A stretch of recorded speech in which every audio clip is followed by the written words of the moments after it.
Spoštovani žalni zbor. V 99. letu je umrl Franc Sever Franta, slovenski partizan, letalec, pisatelj in gospodarstvenik. Rojen je bil 21. marca 1923. v Šentjurju pri Grosuplju. Še zelo mlad se je Franc po zimi leta 1941. pridružil narodno-osvobodilnemu gibanju ter vstopil v Grosupeljsko četo. Vojeval se je v 2. štajerskem bataljonu in 2. štajerski grupi odredov. Sodeloval je v bojih te grupe pri Turjaku, na Pugledu, Jančah, na Notranjskem, v Dolomitih, na Gorenjskem, Štajerskem, na Koroškem in še mnogih drugih krajih po naši domovini. Leta 1943. se je Franc pridružil Šlandovi brigadi. Do januarja 1944. je bil komisar Cankarjeve brigade, nato je na Koroškem ustanovil vzhodno koroški odred in postal njegov komisar. Jeseni 1944. je bil postavljen za komisarja Šercerjeve brigade in februarja 1945 za komandanta Zidanškove brigade ter po koncu januarja za poveljnika operativnega štaba Šlandarove in Zidanškove brigade. Osvoboditev je doživel na Koroškem kot major Jugoslovanske armade. Po osvoboditvi je Franc končal višjo vojaško šolo v Sovjetski zvezi, po vrnitvi v domovino pa še vojaško letalsko akademijo. Na podlagi tega je služboval kot načelnik lovske divizije na letališču Batajnica in postal tudi komandant tega letalskega oporišča. Kasneje je bil premeščen v Zagreb za komandanta letalskega oporišča Pleso.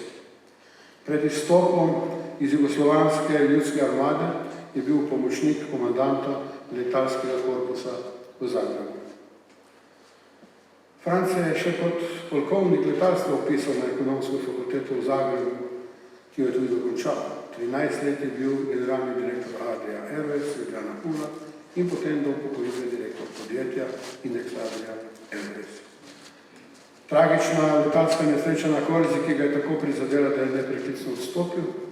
V nekem intervjuju je nekoč dejal, da niti med mnogo v enem trenutku ni videl toliko žrtev. Kot srčen človek z izkušnjo 2. svetovne vojne je čutil veliko bolečino ob tragičnem dogodku na Korziki. Čutil se je objektivno odgovornega. Franc je svoje bogato življenjske izkušnje in doživetja strnil v več knjigah, kot je danes že bilo rečeno, Vrnik, letališče Legovišče, Trenutki odločitve ter Past na Menini planini. Prav poslednji je bil leta 2019 posnet zadnji partizanski film, ki prikazuje resnično zgodbo Frante in 500 njegovih borcev, katerim je uspelo, ter se je uspelo prebiti iz obroča nemške SS divizije na Menini planini marca 1945. Franc je za film delil svoje osebne izkušnje in spomine, ki predstavljajo izhodišče tega celovečernega filma, nagrajenega na Slovenskem filmskem festivalu. Naj ob tem dodam, da je film na Menini planini dokument časa, ki je dosegel veliko število ljudi in na najbolj avtentičen način posredoval vrednote narodno-osvobodilnega boja, ki jih je Franc posebej. Bil je prejemnik mnogih najvišjih državnih priznanj, med njimi partizanske spomenice 1941. Leta 2019, prav na dan zmage 9. maja, je postal častni meščan Ljubljane. Za nepopustljivo zvestobo vrednotam narodno-osvobodilnega boja je Franc leta 2017 prejel listino kot najvišje priznanje Zveze združenj borcev narodno-osvobodilnega boja Slovenije. Zanje se je bojeval že od začetka 2. svetovne vojne, vse do legendarne bitke na Menini planini, kjer je, kot je bilo rečeno, z veščim in drznim manevriranjem kot komandant svoje partizane pripeljal iz smrtonosnega obroča okupatorske in kolaborantske Saldoteske. V javnosti je bil znan kot živa priča tistih dni, saj je z ostrim in pravičnim razumom brez predaha zavračal podtikanja in izkrivljenja na račun nekdanjega partizanskega boja in idealizma, na katerem je ta boj temeljil. Franc je bil izjemno priljubljen tovariš med članstvom Zveze borcev, našimi simpatizerji in tudi zelo zanimiv za javnost. Vrednote narodno-osvobodilnega boja so ga oblikovali skozi vso življenje. Tako je za vsakogar našel lepo besedo in spodbudno. Mnogi so do COVID situacije praktično na tedenski ravni z njim klepetali na jutranji kavici v štabu, kot so Franc in tovariši poimenovali lokal v bližini njegovega doma. Tam je Franc z zbranimi delil svoje spomine in pripovedoval o izkušnjah življenja. Njegove besede so bile odraz modrosti in so predstavljale pomemben nasvet tako imenovane borčevske generacije mladim rodovov. Franc je o vrednotah zapisal sledeče. Morala in etika se odražata v poštenosti, pravičnosti, v pomembnih vrlinah v družini, narodu ali državi, ob upoštevanju etike vsakega posameznika in vseh skupaj. Pomenita torej stanje pripadnosti in zanosa ob skupnem bivanju in se odražata v sožitju, visoki duhovni pripravljenosti in enotnosti pozitivne spremembe, s katerimi se lotevamo reševanja sedanjih in prihodnjih nalog, v medsebojnem zaupanju in usmeritvi k skupnemu cilju. Mir in svoboda za vse ljudi. Ta vrednota je zame največja in najpomembnejša, je dejal. Kdor je bil oropan svobode, ve, kaj pomeni, ko jo izgubiš, ko ti jo surovo, nasilno ukradejo, zasejejo strah. Svoboda ni nikoli zavedno pridobljena. Zanjo je treba skrbeti, jo negovati, se zanjo bojevati. Tovarišice in tovariši, spoštovani zadnji zbor, danes se poslavljamo od legende, ki je v svojem času odločitev stopil po pravi, pa čeprav težki poti, na kateri so se ustvarjale zgodovinske vrednote in vse tisto, kar je slovenski narod v boju proti okupaciji žrtvoval, da je postal gospodar na svoje in končno zaživel v svoji samostojni in neodvisni državi. Za ohranitev samostojnosti in svobode, ki ni samoumevna, naj nam bo za zgled Franc, njegovo življenje in delo, ki smo ga zapisali v anale zgodovine, upora in zmage nad največjim zlom druge svetovne vojne, fašizma in nacizma. Dragi Franc, naj ti bo lahka slovenska zemlja, za katero si se boril in jo sooblikoval s svojim zgledom in močjo značaja. V imenu Zveze združenj borcev za vrednote narodno-osvobodilnega boja Slovenije in svojem imenu in izrekam družini in vsem, ki ste ga poznali in spoštovali, iskreno sožalje.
Franz Sever Franta se je rodil leta 1923 v Šentjurju pri Grosuplju.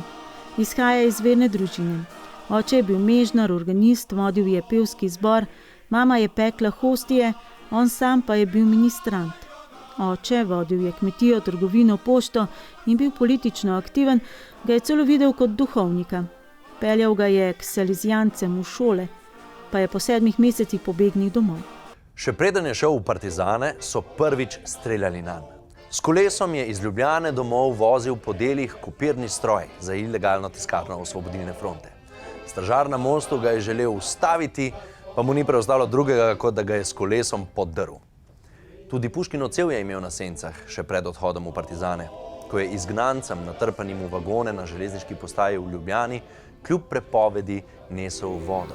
18-letni je šel v partizane, pospremljen 4 očetovimi navodili. Nikoli ne sedi na tla, ne da bi si kaj dal pod ta zadnjo. Nikoli ne streljaj na človeka, če ta ni oborožen. Naj te denar in bogastvo ne zavedeta in izogibaj se pijače in žensk.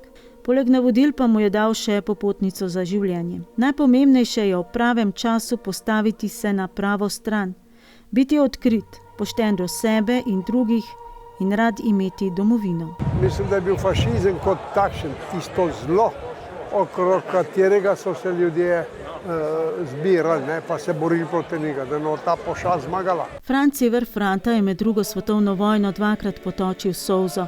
Prvič ob smrti svojega prvega komandirja v grosupeljski četi v bojih na Turjaku, ko je tudi izgubil vero v Boga. Od takrat dalje je le njegova vest, tako njegova vera, varuh in oblast. In drugič skoraj 3 leta kasneje, ko je izvedel za smrt komandanta Staneta. Takrat pa je itak pol njegove čete jokalo. Komandanta Staneta je spoznal kot velikega vojaka, pa vendarle tudi kot velikega človeka, ki je vse borce poznal po imenu. Po bitki je vedno vprašal, ali ste vsi prišli nazaj, medtem ko so jih drugi spraševali, koliko ste jih. In večkrat je menda dejal. Tisti, ki je prišel prostovoljno v narodnostni boj, bi moral biti vsak heroj, pa tudi kuhar, če je. Tovariš Franta je prehodil pot od kurirja, mitraljezca do poveljnika. Marca 1945 je kot komandant pri 22 letih uspel rešiti 500 borcev Zidanškove in Šlandrove brigade skupaj z ranjenci iz obroča, ki ga je okrog Menine planine sklenilo 12.000 vojakov SS enote Galicijan. Po skrivni drči za spravilo lesa. Dogodek velja za epopejo slovenskega partizanstva. Frantova knjiga Pas na Menini planini je bila doživeta podlaga za film Preboj, v katerem sem s ponosom nastopil. Tovariš Franta ni postal narodni heroj. Zanimiva zgodba je povezana s tem. Ima pa svojo definicijo, kdo to je. Heroj ni tisti, ki brez glavo rine v boj, kajti ta navadno izgubi glavo, doseže pa ničesar. Heroj je tisti, ki doseže cilj, na poti pa uporabi razum, spretnost, hladno glavo, izkušnje in ohrani življenja.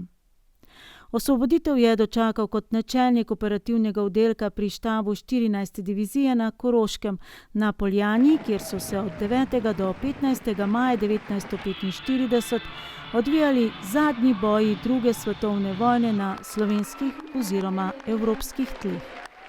Na Poljanah, in to nesrečno, 3 dni po koncu vojne, sem bil na pogajanju z Ustaši, bilo 120.000 Ustašov in so prišli šli na pogajanje. Mi smo jih zadržali tam 13 ur, tako da smo se nekaj pripravili, da smo jih potem razorožili. Mednje je šel sam, s kurirjem in šoferjem, v zaplenjenem nemškem avtomobilu, s Titovko in z rdečo zvezdo na glavi. Mislim, da so slovenski partizani v večini slučajev neposredno delali za zavezniško fronto. Naj bo ta fronta v Italiji, katere po kapitulaciji Italije, naj bo fronta Lera po Jugoslaviji, ali pa naj bo normandijsko tlele, kjer je bilo.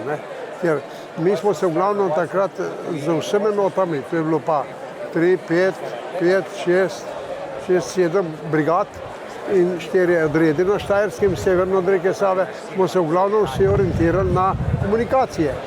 Preprečiti Nemcem obskrbo. na te 3 fronte. Ne? In mislim, da smo uspešno delali. Franz Sever Franta v svoji knjigi Trenutki odločitev iz leta 2014 med drugim zapiše, da je general Alexander Ler, Avstrijec po rodu, res da izgubil vojno v jugovzhodnji Evropi, dobil pa je bitko za Avstrijo, dobil je Koroško. To ga je bolelo. Nomen est omen. Že njegov oče je bil majstrov borec za severno mejo, piše se Sever.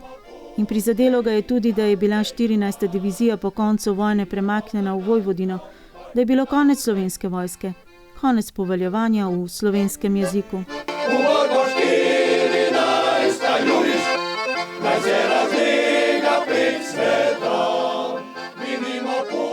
Po vojni se je šolal na Vojaški akademiji v Moskvi, na letalski fakulteti v Beogradu in služboval v vojnem letalstvu.